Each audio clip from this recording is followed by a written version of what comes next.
day, everyone. I am Renz Mark A. Madera, and this is how you add an Active Directory on your Windows 2008. So first, open muna natin yung ating Windows 2008. So yun, naka-open na. Then, punta tayo sa Active Directory. Then, punta tayo sa ating domain. Punta tayo sa users, and then add tayo ng group. So, ang ating first group ay BSIT S1A. So, okay.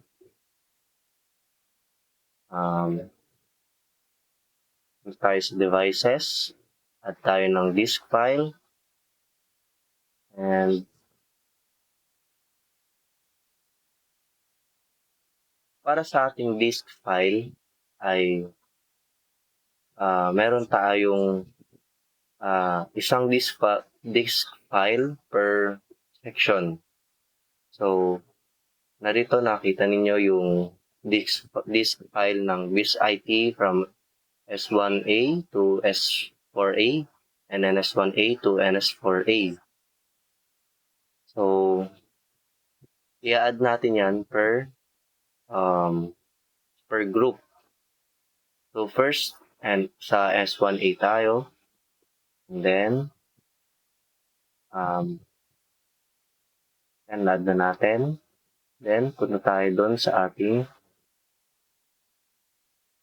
documents.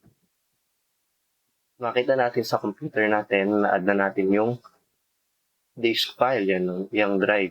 Then, pindutin natin yan. And import. Then, Control-C. Palitan muna natin yung ating domain. And, palitan natin ang sarili nating domain, which is mtixmembers.com.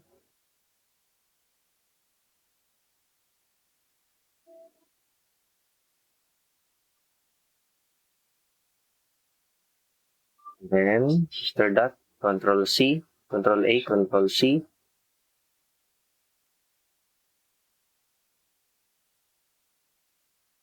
Sa Control-A, Control-C. Then, punta tayo sa ating PowerShell. And, right-click lang natin dyan.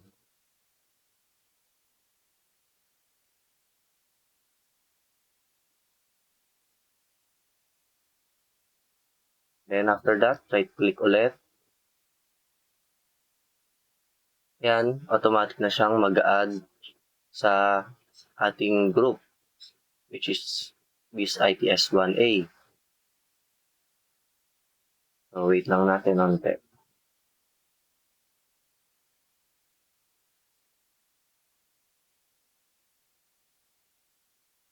Yan, tapos na.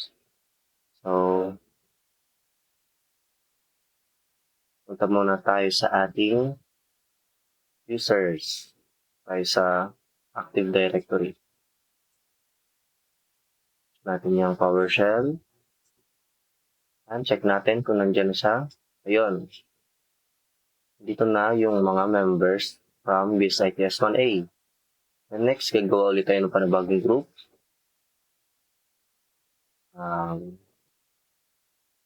Refresh muna natin.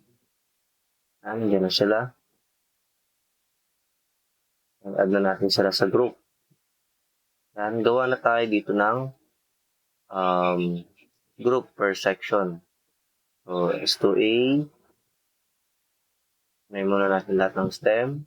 S3A.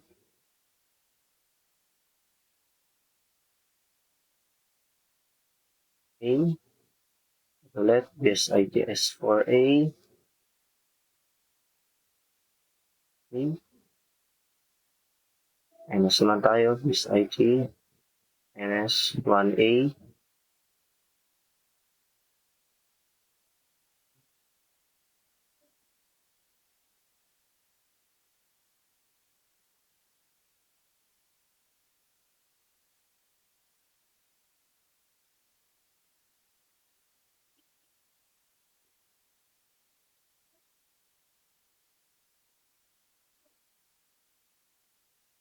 So, yun. Na-add na natin lahat ng groups sa lahat ng sections. So, after that, tanggalin na natin yung disk file. So, punta ulit tayo sa devices, drives, and remove disk. So, mag-add ulit tayo. Add na natin yung para sa um, 2A. So, fast forward ko na ito dahil marami pa ito.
So, yun. Tapos na nating ma-add lahat ng um, ating groups. So, ito yung kung paano natin, and this is how we add Active Directory on our Windows 2008 server. So,